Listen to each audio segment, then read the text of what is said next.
Seren Formula Bisin Awal Wasayyid Al-Ustazah Mega Asid Arsita SPD Al-Nakithil Al-Thani wal akhir Sayyidul Fadil Al-Musyidina Al-Ustaz Kami Saudara MPD. Baiklah, pada hari ini di pagi hari yang cerah ini kami akan mempresentasikan studi tentang pengaruh zat aditif pada makanan cepat saji terhadap kesehatan remaja. Bab 1, pendahuluan latar belakang masalah. Kegiatan mengonsumsi makanan merupakan hal dasar yang penting untuk menunjang kebutuhan gizi sehari-hari yang berfungsi sebagai energi dalam beraktivitas. Kebiasaan manusia dalam mengonsumsi makan membentuk suatu pola perilaku konsumsi secara berulang. Tetapi dengan kemajuan teknologi sekarang yang sangat maju, manusia menginginkan segala sesuatu dengan secara cepat dan instan. Remaja menyukai makanan cepat saji dikarenakan penyajian yang cepat dan praktis dapat menghemat waktu. Berdasarkan dari data World Health Organization atau WHO, 1 dari 8 orang di dunia menderita obesitas pada anak-anak remaja rentang usia 5 sampai 19 tahun. Makanan cepat saji mengandung kalori dan lemak jahat yang menimbulkan mengakibatkan obesitas jika dikonsumsi secara berlebihan, khususnya pada remaja. Makanan cepat saji mengandung zat aditif berupa bahan pengawet, pewarna, penyedap makanan, dan pemanis. B. Identifikasi masalah. Masih banyak remaja yang lebih memilih makanan cepat saji yang tidak sehat. Dampak dari mengonsumsi makanan cepat saji terhadap kesehatan yang panjang dan zat aditif yang terkandung dalam makanan cepat saji. Batasan masalah. Berdasarkan identifikasi yang sudah dipaparkan sebelumnya, penelitian ini dibatasi pada pengaruh zat aditif yang sering terdapat pada makanan cepat saji. Rumusan masalah. Apa saja faktor-faktor yang mempengaruhi remaja mengonsumsi makanan cepat saji? Bagaimana pengaruh zat aditif pada makanan cepat saji? Apa-apa saja zat-zat yang terkandung dalam makanan cepat saji? Tujuan penelitian. Tujuan dari penelitian ini adalah untuk mengetahui dampak pengaruh zat aditif pada makanan cepat saji. Manfaat penelitian bagi penulis, semoga penelitian ini dapat menambahkan pengetahuan penulis tentang zat-zat aditif apa saja yang terkandung dalam penelitian pembaca. Semoga penelitian ini dapat menambah wawasan agar bijak memilih makanan. Bagi penelitian lain, semoga hasil penelitian ini dapat dijadikan sebagai referensi dalam melaksanakan penelitian sejenis. Selanjutnya, saya akan memberikan kepada audiens yang berada. Sebelum lepas ini, baiklah akan saya lanjutkan bab 2, landasan teori. Teori remaja diambil dari Kemenkes dan Sandrock. Teori makanan cepat saji diambil dari Pamelia. Dan terakhir adalah teori zat aditif diambil dari Alvora dan Kulfa.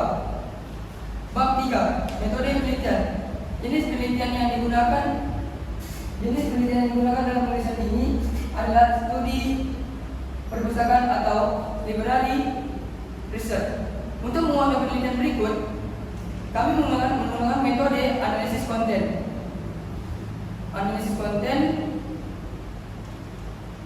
Metode ini menganalisis jurnal yang sudah diteliti.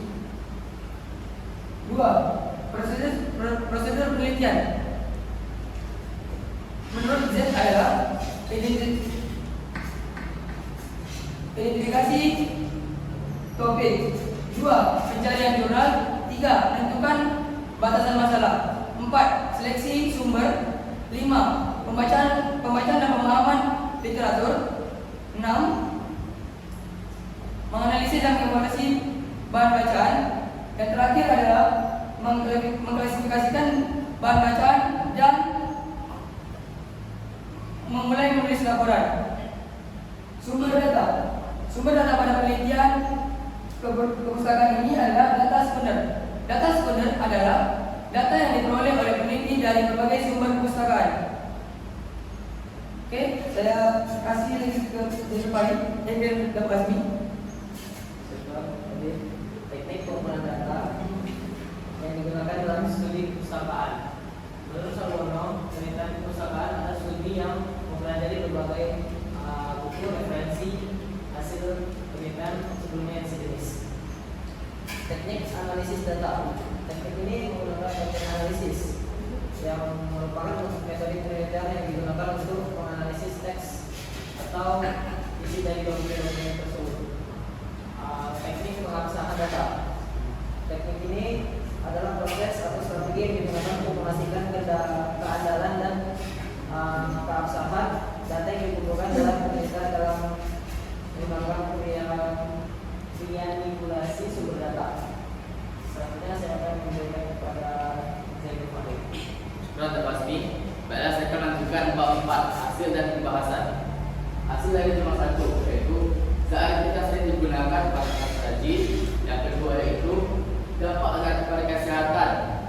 Dan yang ketiga yaitu faktor yang menekan remaja gemar produksi makanan haji. Next.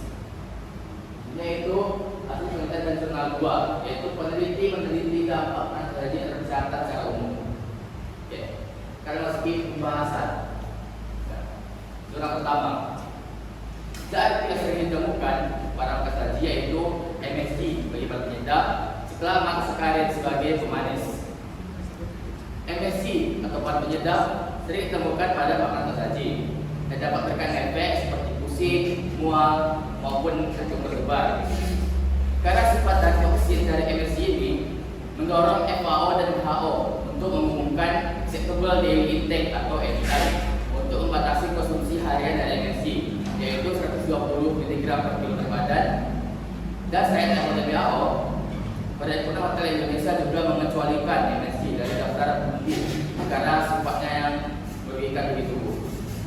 Selanjutnya itu zat penyedap ada pemanis, khususnya siklamat dan sakarin. Siklamat memiliki tingkat kemanisan 30 kali lebih daripada gula tebu, sementara sakarin memiliki kemanisan lebih 300 kali daripada gula tebu.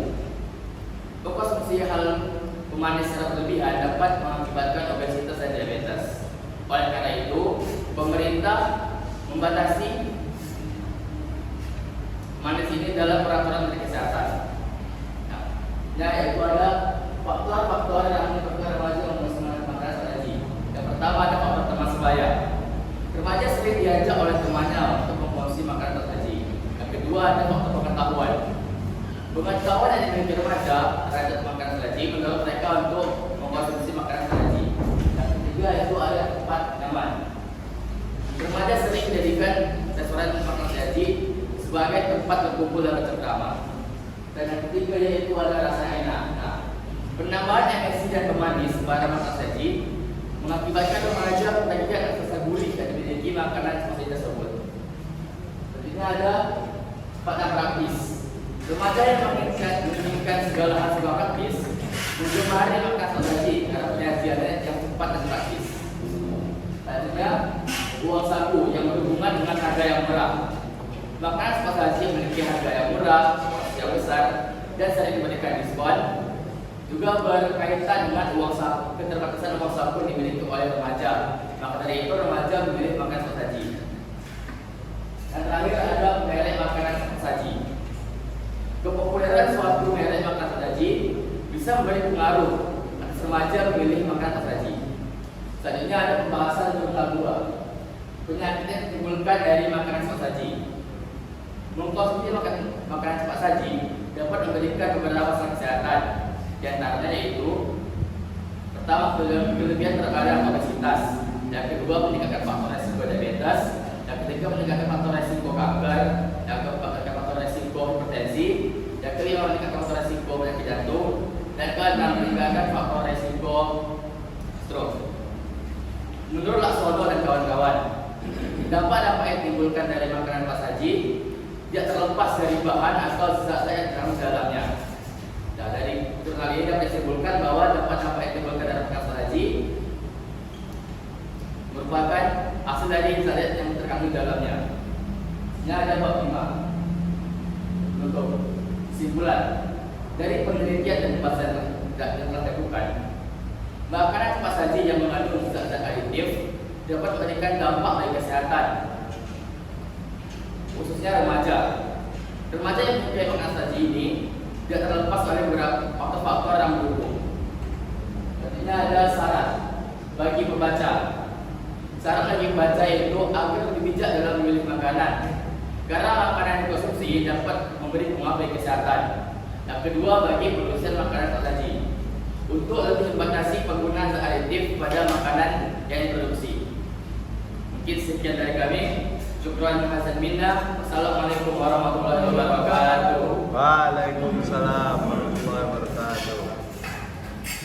Terima kasih kepada tim penyaji yang telah mempresentasikan tugas akhirnya. Baiklah, selanjutnya kita akan memasuki sesi perbaikan dan pertanyaan dari penguji 2.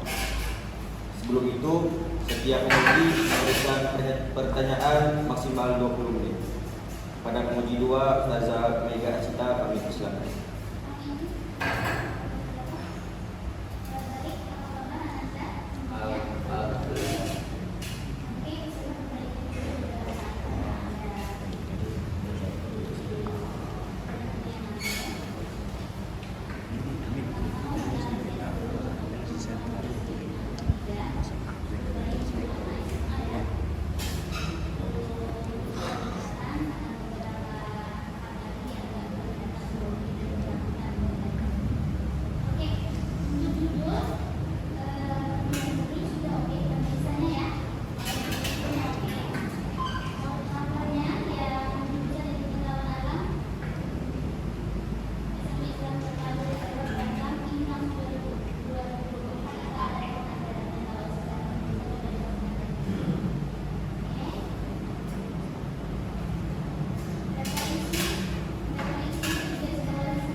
pengumuman adalah sekunder.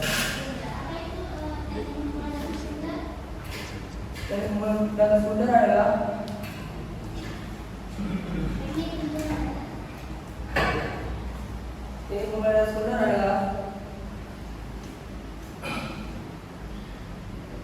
suatu data yang sudah diteliti lah. Jadi kami hanya menanyakan yang sudah diteliti.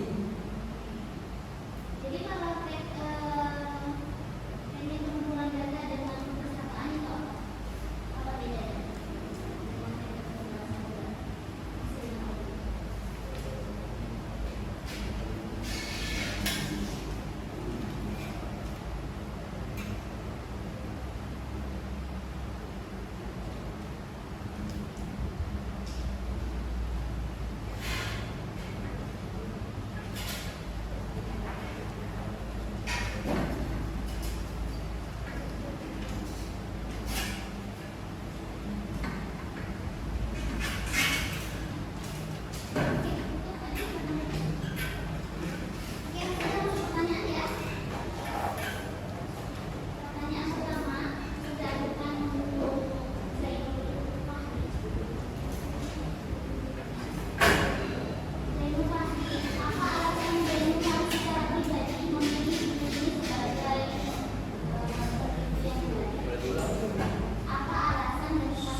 Jadi sebelum kami menentukan judul, kami juga membaca jurnal lain yang berkaitan dengan kimia. Dan setelah kami baca jurnal terkaitan dengan additif, ini menarik minat kami untuk dibahas lebih lanjut.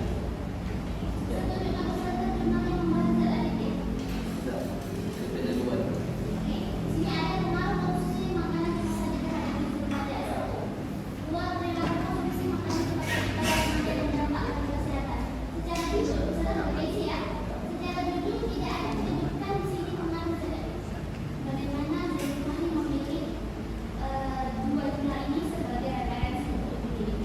Karena saya dalam jurnal ini,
Jadi tidak percaya, jadi tidak yakin. Jadi tidak yakin. Oke, siapa? Rekan dulu. Oh, dia coba buka rumah masalah. Sebelum dilanjut saja, maaf waktu tersisa lagi kata kita. Di sini dokter. Masalah ada semua. Halaman 2.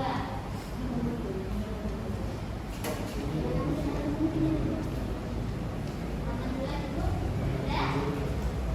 Rumusan masalahnya ada berapa? Tiga lagi. Coba tunjuk peserta dari pembahasannya jawaban dari rumusan masalah. Rumusan masalah itu pasti terjawab di pembahasan. Coba tunjukkan peserta kakak yang menjawab dari rumusan masalah.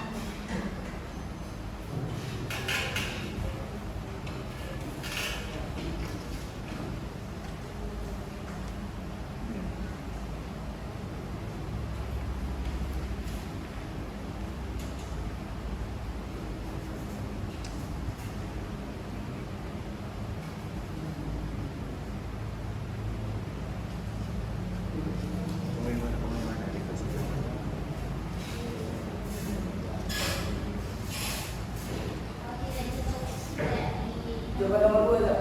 Nomor 2 dalam rumah. coba dijawab. Bagaimana pengawasan Agunti pada makanan cepat saji terhadap kesehatan remaja? Jawabannya di nomor 5. Iya. Kemudian di apa? Di landasan teori. Jawaban itu kalau rumusan masalah itu jawabannya di pembahasan dan hasil. Jadi di pembahasan dan hasil ini justru saja sedikit agak menyayangkan kenapa kelompok ini memilih jurnal itu kayak tidak menjawab rumusan masalah. Lebih baik menurut saya lebih baik jurnal ini saja yang dijadikan judul, jadi lebih relevan. Judulnya pengaruh konsumsi makanan cepat saji terhadap gizi remaja.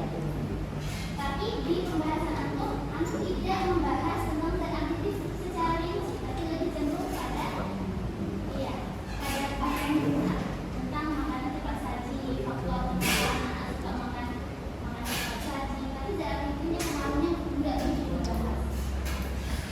Jadi maunya judul Antum ini diteruskan atau judulnya menyesuaikan jurnal yang sudah ada. Karena tidak terjawab rumusan masalahnya tidak terjawab di pembahasan dan hasil. Apalagi yang nomor 1 itu tidak terjawab. Kemudian yang nomor 3 tidak terjawab. Apa saja zat aktif yang sering ditemukan dalam makanan cepat saji disebutkan tidak di sekitar itu enggak? Cuma sekiranya yang disebutkan 3 oleh kamu di surat tadi. Padahal zat aktif apakah cuma ada di makanan cepat saji? Tadi? Tidak. Belum tentu. Belum tentu.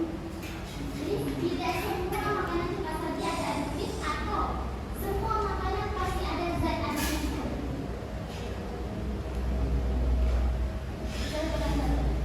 Di dalam dada rumah hijau tahu itu ada zat adiktifnya nggak? Ada. Ada apa? Orang hijau ya. Dan semua ada. Ya ada adiktif apa? Ada zat adiktifnya nggak? Kalau sebetulnya nggak ada. Tidak ada. Tidak ada. Udah belum. Dada gulung kan? Dada gulung hijau. Warna hijau yang digulung itu. Kue warna hijau. Nggak tahu ya? Ada apa?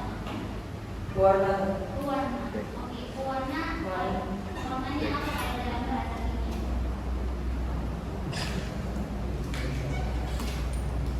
Pewarna buatan. Jadi penelitian Antum kayak menterjemahkan zat adiktif seolah-olah zat adiktif itu hanya ada di fast food atau junk food. Padahal tidak, kalau yang Antum makan itu juga ada zat adiktif. Makanya saya bilang harusnya di teori Antum tampilkan beberapa zat adiktif yang ada di makanan. Itu baru tujuannya kesampaian, yaitu mengedukasi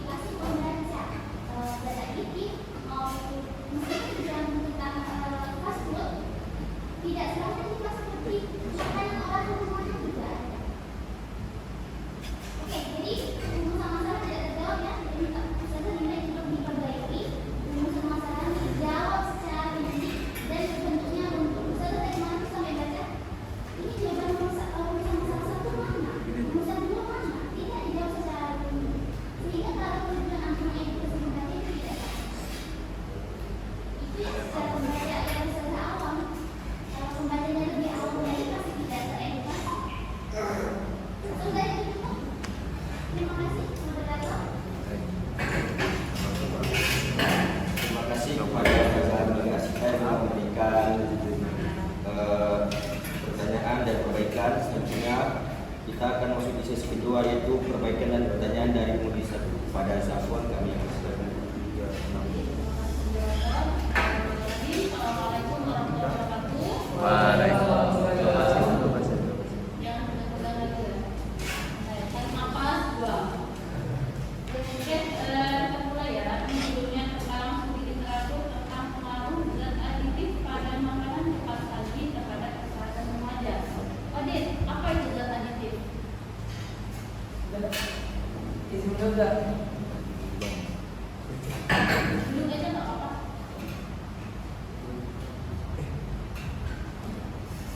Zat aditif adalah bahan organik maupun anorganik yang terdapat di dalam makanan cepat saji Organik atau maupun anorganik.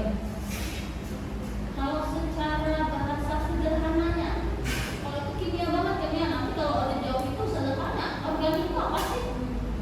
Jadi jangan menimbulkan jawaban, menimbulkan pertanyaan atas jawabanmu.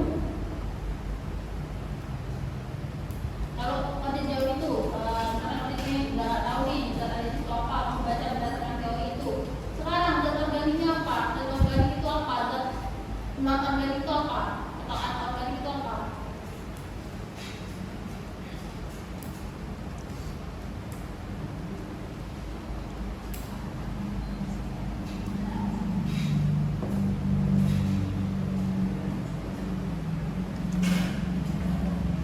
Oke, sudah siap, sudah Pak? Apa itu zat aditif berapa?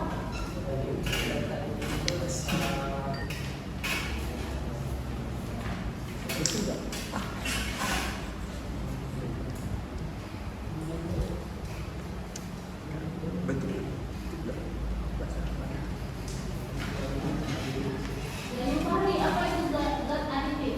Zat aditif adalah bahan atau zat yang ditambahkan pada makanan. Contohnya dengan ghee ditambahkan sebagai penyedap, siklamat dan sakarin ditambahkan sebagai pemanis. Oke, zat tambahan.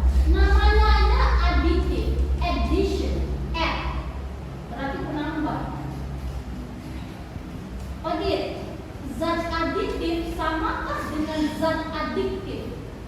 Beda deh. Apa bedanya?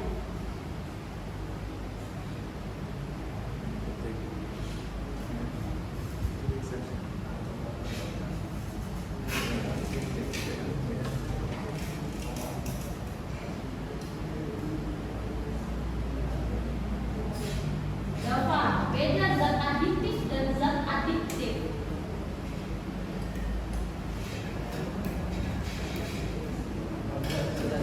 Oke, tapi apa beda zat aditif dengan zat adiktif? Zat aditif dia jelas dikatakan tadi zat yang ditambahkan pada makanan. Zat aditif adalah zat yang bisa memberikan efek kecanduan pada narkotika dan sebagainya.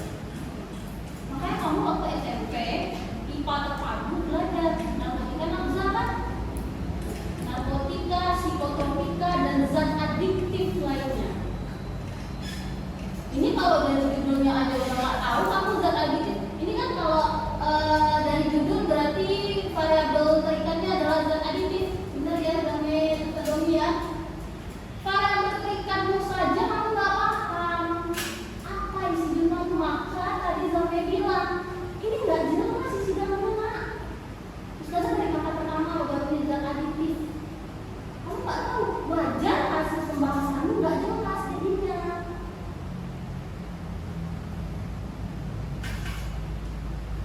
Wajar nggak bersinggungan, akhirnya apa? Hasil pembahasan itu nggak tahu apa yang mau kamu bahas, karena kamu dari zat aditifnya aja tuh nggak tahu. Odit, apa saja zat aditif itu? Ada monosodium glumate dan pemanisan. Mate utama, Yang utama terus dan pemanisan. itu saja. Yang tertulis saja.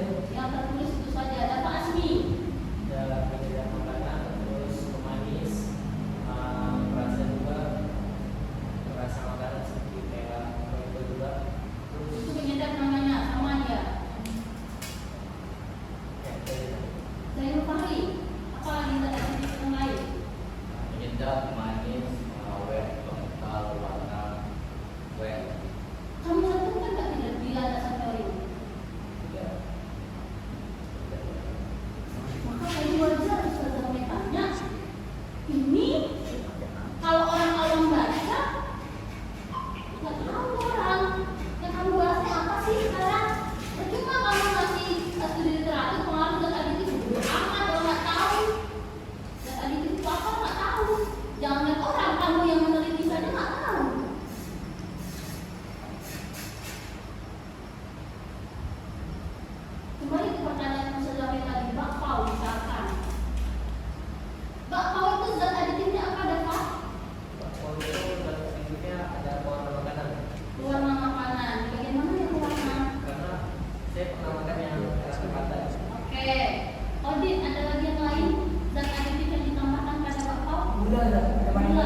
orang untuk bertanya jauh ke dalam.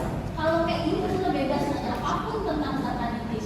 Walaupun tidak termasuk di sini kami bahasnya SG, sakarin sama vitamin. Ya. Paper ini sangat tidak lengkap. Karena apa? Mulai dari judul sampai kesimpulan itu udah jauh banget.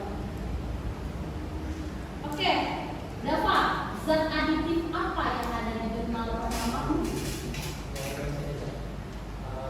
Tadi itu MSG, silakan sama sakarin.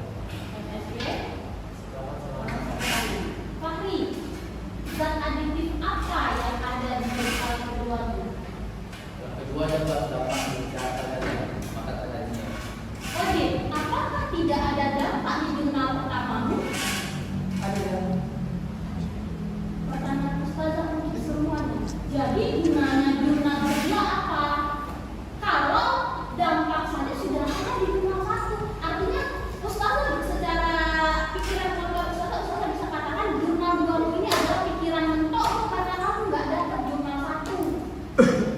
Pendukung jurnal satu itu nggak dapat lagi yang mengarah kepada pengaruh zat aditif. Itu perlu ketemu lagi sehingga kamu dari cari jurnal mana yang masuk dalam mana yang cepat saji. Buktinya apa? Fokus pada jurnal duamu adalah makanan cepat saji, sementara penelitianmu adalah pengaruh zat aditif, bukan makanan cepat saji. Ya. Jadi, secara ustazah yang tidak membimbing bisa